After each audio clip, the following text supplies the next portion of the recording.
When I was 19 years old, I still lived at home with my parents and little brother. They were going out of town for some weekend getaway trip, but I was at the angsty stage where I only wanted to do my own thing, even if that meant foregoing a legitimate good time. The truth was that I was incredibly hungover. I was early on in my drinking career and had a long night of boozing the night before. I felt so sick that all I wanted to do was lay down and just be alone. I definitely didn't have the stomach to be with my family for 72 hours straight. I coughed up some excuse and they left me behind. You might ask yourself what I had planned for this epic little weekend. No house parties, no spin the bottle, no drugs or music. The first thing I did was cut all my hair. This was around the time Britney Spears shaved her head. It was on every news station in America. I low-key thought it was kind of badass to just go against what everyone thought about you. I was getting ready to ship off to college at the time, so the notion of a self-reinvention was very exciting. Chopping off my hair seemed to be the quickest, most convenient route of rebellion. After the impromptu haircut, I went to the bathroom for a mini spa afternoon. Face masks, moisturizers, and I even cranked up the shower to make it all steamy. After an hour of lounging in the bathroom and getting all the hair cleaned up, I stepped out into the hallway naked as the day I was born. Moving naked through the house is a prized pastime for many homebodies, and I was no exception. I went into the kitchen to find a snack and just kind of zoned out as I looked out the window. I glanced down to the bag I'm eating out of and I see a note on the counter. That's weird, I think. I don't remember my parents leaving me a note. At first glance, I recognize right away that it's not any handwriting I know. It reads, "I was going to leave you a letter, but I see that you're still here." My blood runs cold. Still here? Who the hell wrote this? I can feel the water dripping down my back, reminding me of just how vulnerable I am. It's the middle of the day, and still, I'm worse off than a sitting duck. There's a creak down the hallway. I make the split decision and barrel towards my bedroom. Can't do anything without clothes. I'd rather get murdered than run onto the street naked. There's someone standing there, though. I enter the room and find a man. Tall, dark clothing, with greasy hair hanging in his face. The moment I step into the room, he cracks this broad smile, and it's the creepiest thing I've ever seen. The only thing I can do is scream bloody murder right at the top of my lungs. His smile fades and he takes a step towards me, almost apologetically. That's when I recognize him. This weird guy that I dated my freshman year. We were an item for about 3 weeks before he ran away from home, and I mean ran away. No one saw or heard from him for months. The actual local myth was that he'd been found one city over and was homeschooled now. Regardless, here he stood, grinning in my bedroom. He reached behind himself, grabbed my clothes off the bed, and then hands them to me. I proceeded to dress myself in the most awkward situation I can possibly imagine. He didn't even act like he was doing anything wrong, which was creepy, but also a comfort, kind of like a little kid or something. He makes me sit down on the bed after I get dressed. Honestly, he didn't do anything weird or violent. He didn't threaten or hurt me, other than breaking into my house. He heard I was moving away and wanted to see me before I left. He said he'd been thinking about the past a lot, and that freshman year was his favorite. We didn't date long, but it held a special memory for him. We talked for a couple of hours and then he left. I never saw him again, but I did hear a couple of years later that he was fully institutionalized for schizophrenia. That definitely added up when everything was said and done, but made me feel a little uneasy after the fact. How long was he in my house without me knowing that day? And worse than that, could he have possibly hurt me? Lock your doors when you decide to stay home alone.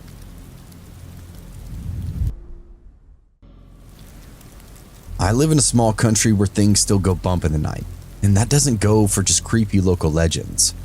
Dark strangers, cartels, I think you get the idea.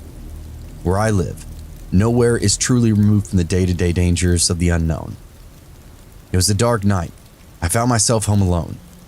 Here, it isn't uncommon for the entire family to live together. Grandparents, parents, children, grandchildren will all share a growing piece of property for wealth and security. It's the simplest way to live. But as you can imagine, being home alone is a rarity. With so many people under one roof, it's almost impossible to time anything just right to ever be actually alone. So I did what I always do. I hooked up the surround sound throughout the living room and turned out all the lights. I bundled up on the couch with my favorite snack and watched whatever I desired on the big family television. Despite the ever-present danger I mentioned earlier, I remember the evening being quite relaxing. Rain and a breeze moved in along the coast and created a pitter-patter against the roof. As the night went on, I thought I heard someone at the front door. As I moved to investigate, the sound and movement stopped. But being a stormy night, and that I had the sound up so loud, I truly in my heart believed I'd simply heard something that wasn't there. I turned back to the movie and did my best to relax. That's when the back door began to rattle. I adjust myself on the sofa to get a better look. When someone starts to knock, a frantic, heavy banging against the hard wood. I froze in place. Whatever I dismissed as storm sounds, or maybe just the junk blowing around in the backyard, is now undeniable. There's someone trying to come inside the house. Everyone who lives there naturally has a key. Whoever is outside the door clearly does not. At the time, I'm an 18-year-old man. I'm running through the logical scenarios in my head. Whoever this is, they tried to open up the front door, then slip around the side of the house and is now trying to force the back door open. This isn't cartel or a monster. Anything with real bloodlust would have forced the front door open. I reasoned that it's a common thief, probably someone very nervous and trying to remain unseen. Being 18, I decided to take them head on and show the world this asshole picked the wrong house.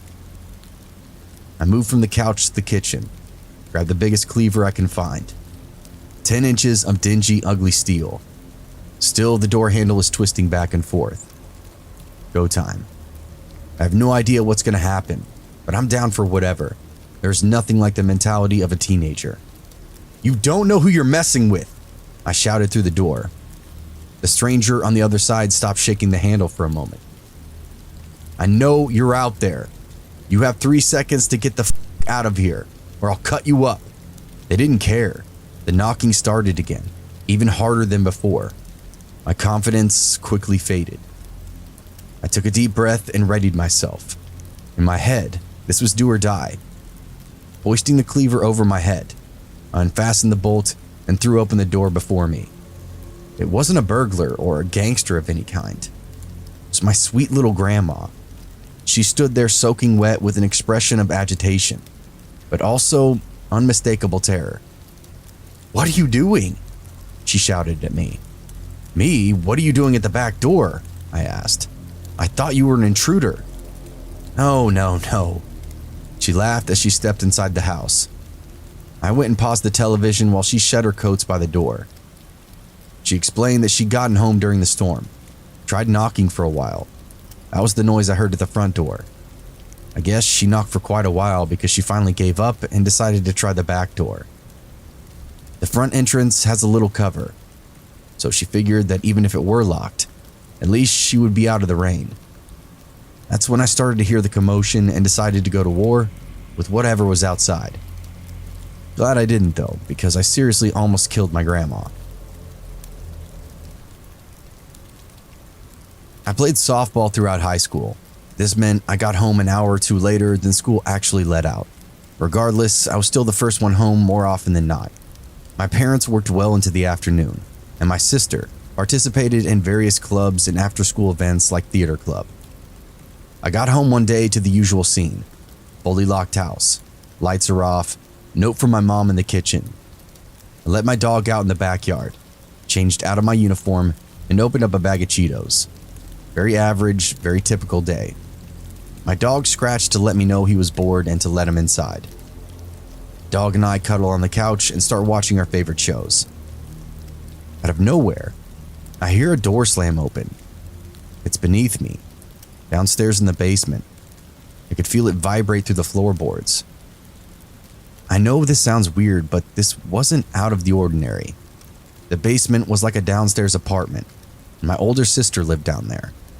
The basement had its own entry door to the outside, and she could be pretty careless with her coming and going.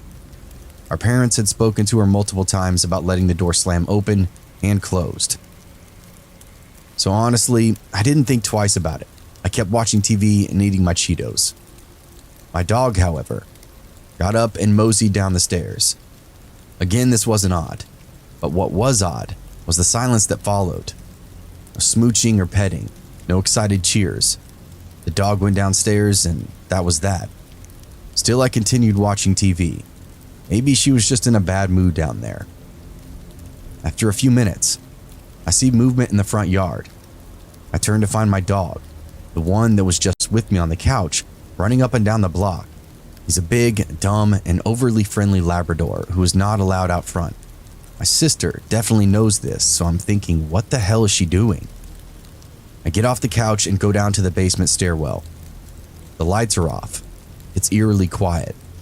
I'm starting to feel all the things that are out of place, the peculiar things that I should have noticed earlier. I reach the basement landing and see the door wide open to the outside world. There's mud tracked in a few steps, and a boot print placed squarely in the center of the door. As I near, I could tell somebody kicked that ground level door in for whatever reason. Robbery, rape, murder, the list really only gets worse. Once they heard the television upstairs and the dog coming down to check the bottom floor, they must have gone back out the way they came and left the door wide open. I told everyone what happened when they got home. They searched the house and the property, but nothing turned up. So my parents got a security system a few weeks later. That was the only reason I ever felt safe inside that house ever again.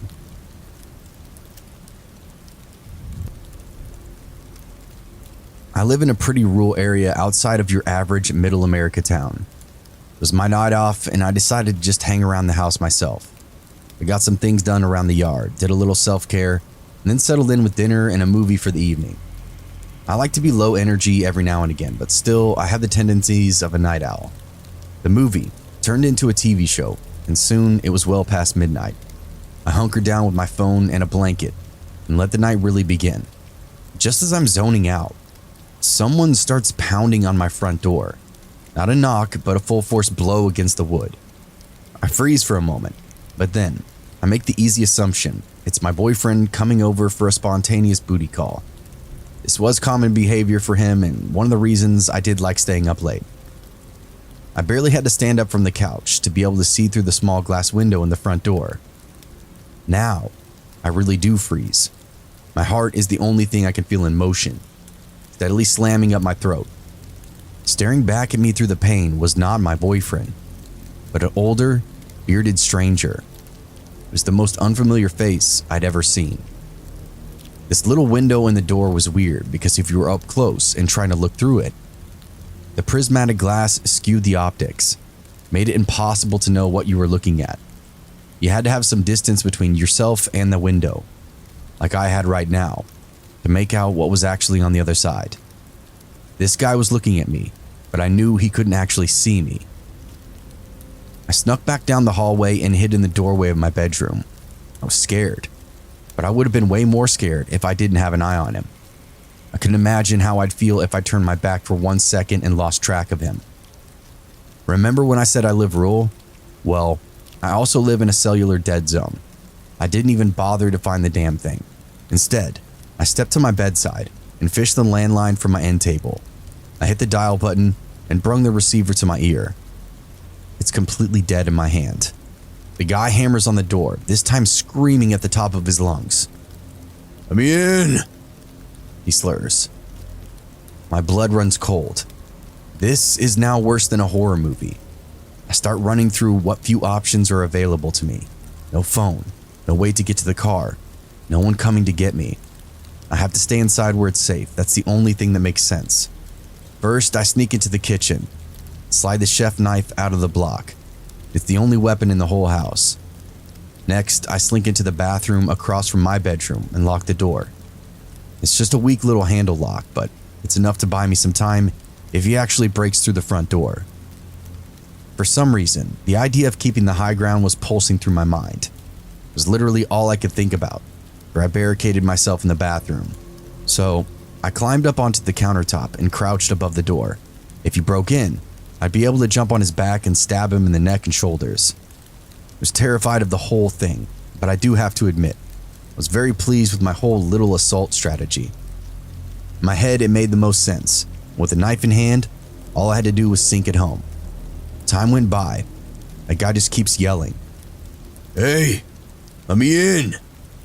Now he was moving around the house. I could hear his hand dragging along the siding as he walked from end to end.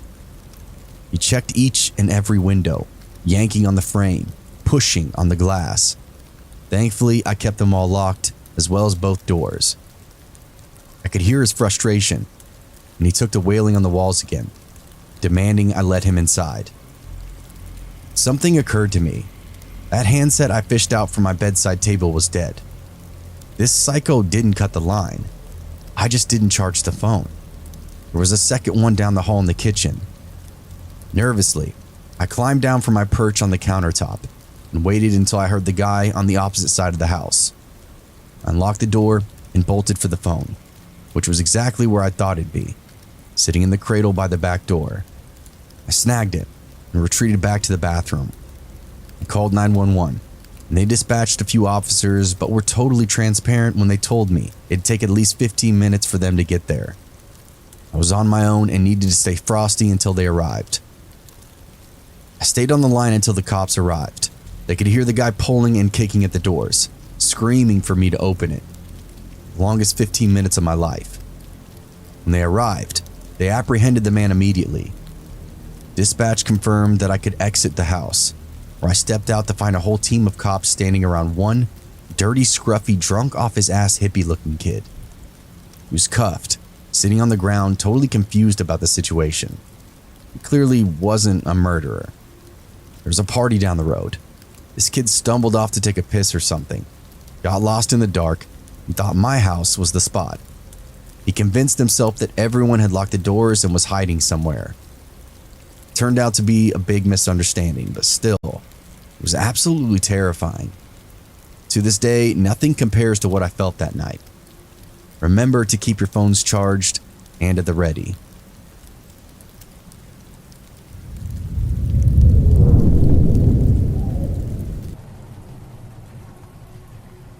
Years ago, I moved into an older apartment. It was pretty cheap, and the building only had 8 units in it. There were 4 on the ground floor and 4 up above it, all of them opening up to the outside. It was really all that I could afford, or else there's no way that I would have moved in there. The rent was like $400 a month, and in that location was really cheap. The apartment that I had was on the ground level and at the far end. It had 1 bedroom, 1 bathroom, a living room, and a kitchen. After moving in, I didn't have a problem with filling up the space with the furniture that I had, and I didn't even have that much stuff. For the first 2 or 3 days, things went fine. I was gone for most of the day at work and back by nighttime. One night, I went to bed at about 10 o'clock, only to be woken up in the middle of the night. Somebody was knocking on my front door. I looked at the clock, and it was midnight. I sat up and turned on the light for my bedroom. Why would anybody be knocking on my door at midnight? I got up out of bed and then walked out into the living room and turned the light on. I could sort of see that there was somebody at the door, but just saw their silhouette. When the light turned on though, they turned and walked away. I didn't get a good look at them at all. I went over to the door and looked out of it, but by now they were gone and I didn't see anything. It was kind of weird, but I decided just to go back to bed. I was able to get back to sleep, and I'm not aware of the person coming back that night. I didn't wake up for the rest of the night. The next day was normal. I got up, went to work, and then came back home. That night, I fell asleep at the usual time of around 10 p.m. But once more, for the second night in a row, I was woken up in the night. This time, though, I wasn't sure what woke me. I didn't hear anybody knocking on the front door or anything. I turned over to go back to sleep, but I really wasn't that tired. I was wide awake, and I had a bad feeling for some reason.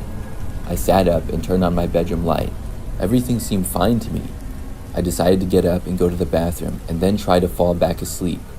So I got up from my bed and walked over to my bedroom door. The door was closed, and I opened it to my living room and kitchen area. The living room was closest to me, and the kitchen was at the other end.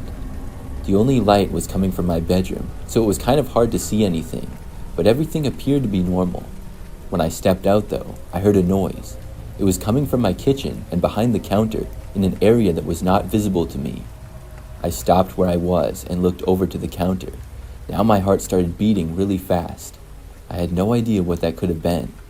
I said, "Is anybody there?" It was dead silent. I didn't hear any noise at all.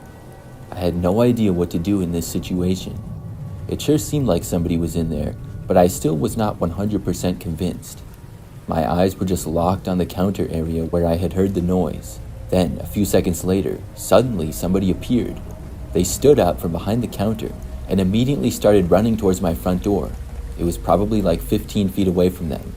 It was still very dark, and I couldn't see them very well, but I was sure that it was my landlord. He made it to the door, opened it up, and then ran out of my apartment. I really couldn't believe it. I ran over to the door and then locked it, then went into my bedroom and called the police. I told them that my landlord was in my apartment in the middle of the night without permission. They came out and talked to me and said that they were going to talk to the landlord next. I went back to bed, and the next day got more information. The landlord admitted to being in my apartment. He also apparently was involved in other illegal activity. As a result, all of us tenants of his building had to move out, and the building went to new ownership. I'm not sure of all the details. All I know is that I had to scramble to find a new place. It was for the best, though, because I would much rather live in an apartment without the landlord entering as he chooses. This is something that happened when I was a kid, about 13 years old. I lived with my parents and 2 older siblings, both sisters. I remember that my father got a new job, and we had to move like an hour away. For me, it was exciting, but also kind of sad to leave our old neighborhood, especially at that age. Our new house I thought was pretty nice. It was in a neighborhood with lots of other houses, but we had a decent-sized front and backyard. We were not rich, but it had 2 floors and a basement. All 4 of the bedrooms were upstairs, and the main floor had a kitchen, dining room, living room, and family room. There were also a couple of bathrooms and closets.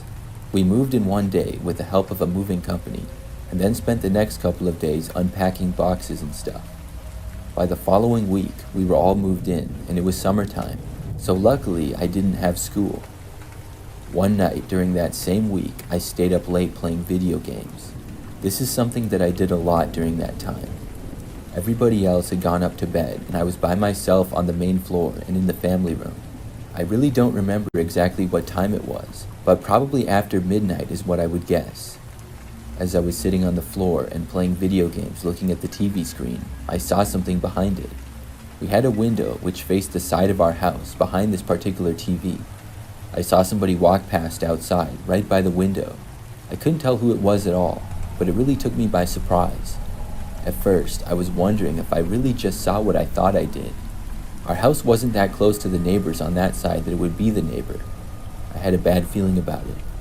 It seemed as though whoever it was headed into our backyard. I decided to get up and go look out of one of the back windows inside. I carefully went towards the kitchen, which was at the back end of the house. When I did, at first, I didn't see anything. I got up close to the window and looked out into the backyard. Everything seemed normal though. It was pretty dark in the backyard, but I could see most of it.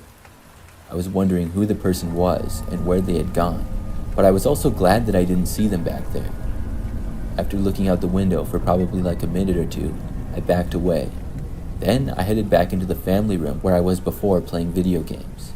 Around the time that I made it back into the room though, I heard a rattling coming from the back door. Somebody was trying to open the back door leading from the backyard to the kitchen. Instantly when I heard it, I sprinted up the stairs. Then I ran all the way to my parents' bedroom. I woke them up and told them that somebody was trying to get in the house. My parents both came downstairs with me. When my dad turned on the light to the backyard, he saw the man running away. I didn't go over there, but I guess the man was by the house near the other back window and no longer at the back door. He ran out of the yard and through another neighbor's backyard before going out of sight. After the guy ran away, my parents stayed up for a bit, but the guy didn't come back. My dad went outside and saw some marks on the back door. I think the man was trying to get in. I went to bed a short time later and the guy never returned. For the rest of the time that we lived there, no more strange things like that happened either. I still wonder who the guy was and why he tried entering our house. For months, I was afraid that somebody else would try to break in. Luckily, nobody did though. When I was about 15, my family and I moved into a large house.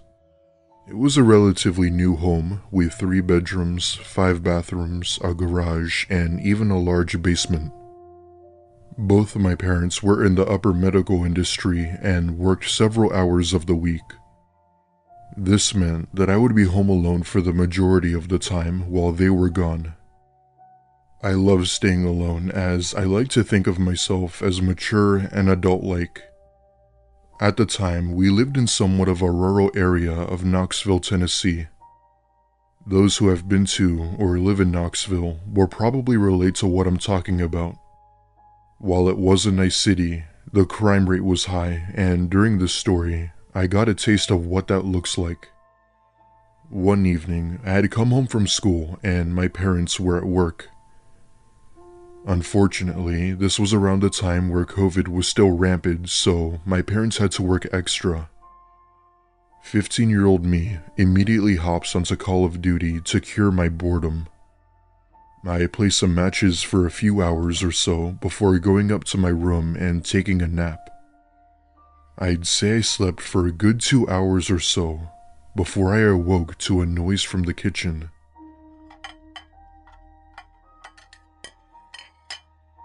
Looking back, it kinda sounded like a clanking noise you'd hear when moving stuff around. I wake up and take a look at my clock. It was around 7 p.m. I was genuinely annoyed from this noise and put on my slides and went downstairs to see what it was. I ever so slowly turned the corner and what I saw chilled me to the bone. There, in the kitchen, was a woman going through our fridge. She had her back toward me, so she couldn't see me or know that I was there. To provide a little more detail, she was not at all a pleasant-looking woman.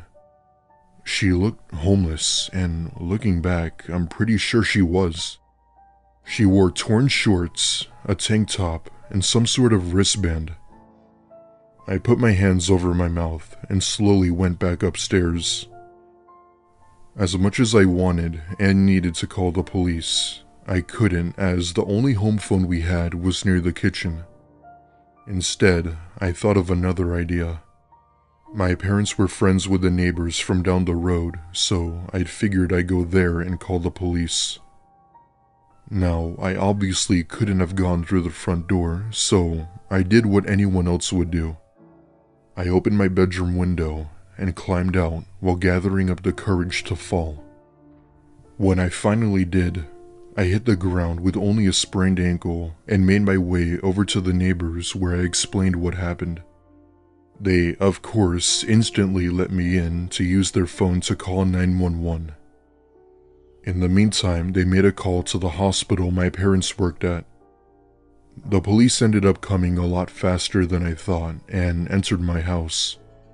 Within a minute, they came out with an old, tired, lanky woman in handcuffs. However, she didn't try to get away or resist arrest. She seemed somewhat neutral about it, as if she had accepted her defeat. As it turns out, my theory was correct after all. She was a dangerous homeless woman who had broken into several homes in the area. My parents had come home soon after where they had spoke with the police where they then recommended we get cameras, and that's exactly what we did. The next day, my dad went out and installed a high-tech security system around the house. Surprisingly enough, the story didn't end there. It wasn't until a few nights ago where I had brought up the incident to my mom and asked if she remembered about it. Her eyes went wide with this look of fear and worry. When I asked what the matter was, she sat me down, held my hands, and said she was going to tell me something I didn't know. When her and my dad were talking to the cops that day, the cops had mentioned something that would shock them to their core. When they had entered my house, they had found a woman standing outside of my bedroom door. In her hand was one of our kitchen knives that she appeared to have been gripping tightly.